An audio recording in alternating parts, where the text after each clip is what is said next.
Imagine you're in an empty airport early in the morning. There's hardly anyone there as you stroll leisurely toward your plane.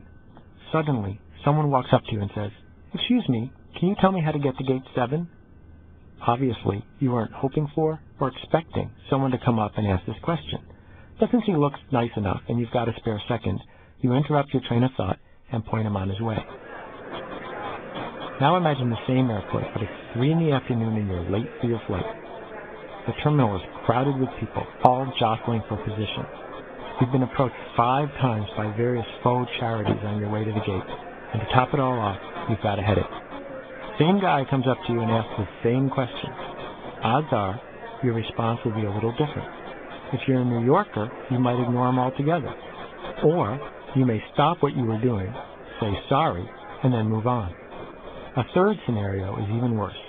What if he's the 4th, or the 10th, or the 100th person who's asked you the same question? Sooner or later, you're going to tune out the interruptions. Sooner or later, it all becomes background noise. Your life is a lot like that airport scene. You've got too much to do and not enough time to get it done. You're being accosted by strangers constantly. Every day, you're exposed to more than 4 hours of media. Most of it is optimized to interrupt what you're doing, and it's getting increasingly difficult to find a little peace and quiet.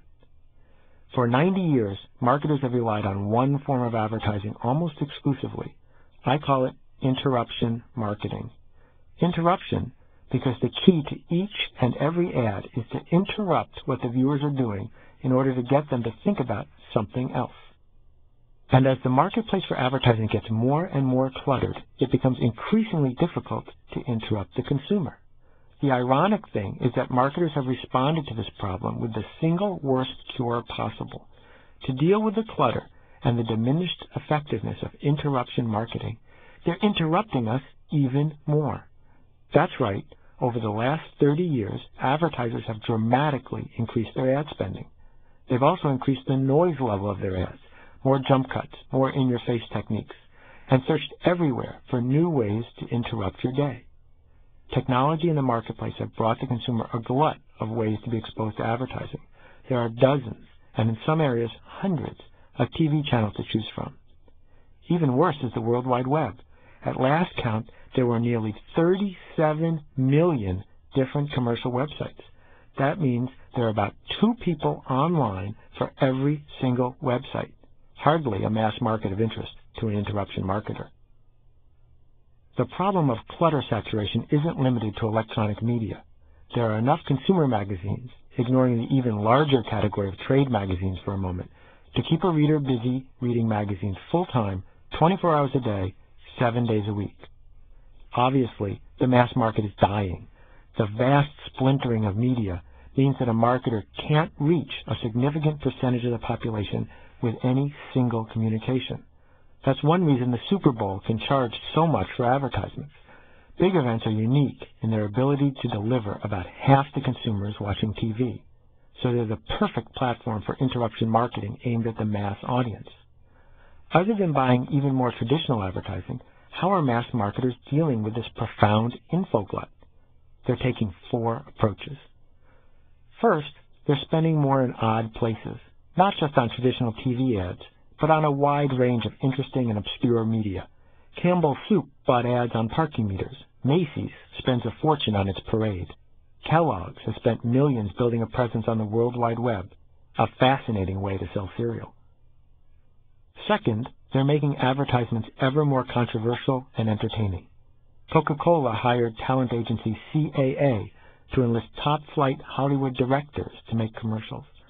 Candies features a woman sitting on a toilet in its magazine ads for shoes. Spike Lee's ad agency did more than $50 million in billings last year. Third, they're changing ad campaigns more often in order to keep them, quote, interesting and fresh. Nike just ran a series of ads without the swoosh, arguably one of the most effective logos of the last generation. Apple Computer changes its tagline virtually annually. Wendy's and McDonald's and Burger King jump from one approach to the other, all hoping for a holy grail that captures attention. The fourth and last approach, which is as profound as the other 3, is that many marketers are abandoning advertising and replacing it with direct mail and promotions. Marketers now allocate about 52% of their annual ad budgets for direct mail and promotions, a significant increase over past years. Even though they work better than advertising, direct mail promotions are astonishingly wasteful. A 2% response for a direct mail campaign will earn the smart marketer a raise at most companies, but a 2% response means that the same campaign was trashed, ignored, or rejected by an amazing 98% of the target audience. From the perspective of the marketer, however, if the campaign earns more than it costs, it's worth doing again. Of course, as each of these promotional media becomes measurably effective, every smart marketer rushes to join in, which creates a glut that diminishes the effectiveness of the promotions. So, is mass marketing due for a cataclysmic shakeout? Absolutely. A new form of marketing is changing the landscape, and it will affect interruption marketing as significantly as the automobile affected the makers of buggy whips. What if you could turn clutter into an asset?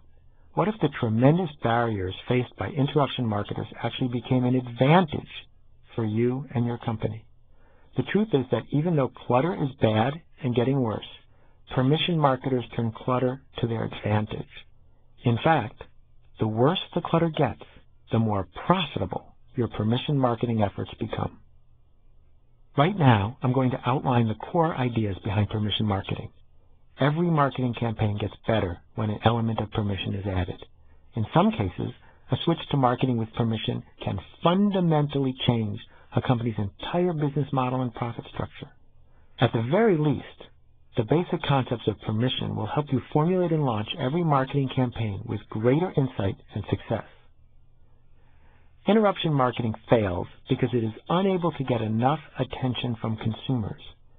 Permission marketing works by taking advantage of the same problem. There just isn't enough attention to go around.